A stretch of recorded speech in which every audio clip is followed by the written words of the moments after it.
आज मी तुम्हाला manifestation day 16 challenge बद्दल बोलणार आहे. तर तुम्हाला माहिती आहे का की आपला श्वास हा आपल्या विचारांपेक्षा जास्त फास्ट मॅनिफेस्ट करतो.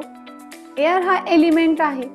तो गती, प्रवाह आणि संवाद या गोष्टी ज्यावेळेस आपण श्वासाद्वारे कॉन्शियसली घेतो त्यावेळेस आपण संकल्प जो केलेला असतो तो डायरेक्ट युनिवर्स पर्यंत पोहोचतो.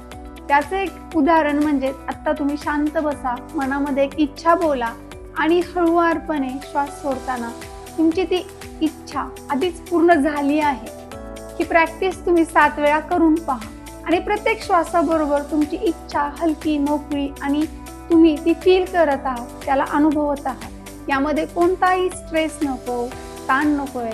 इझिली फ्लोमध्ये तुम्हाला या गोष्टी बोलायच्या आहेत, फील करायच्या आहेत. अगदी शेवटच्या श्वासापर्यंत की 3 सेकंद थांबा की त्यापूर्वी तुम्ही हाय व्हायब्रेशन्सला आहात. ही प्रॅक्टिस तुम्ही 7 दिवस करून पहा आणि नंतर जो बदल तुम्हाला जाणवेल तर नक्कीच कमेंटमध्ये एअर म्हणून टाईप करा.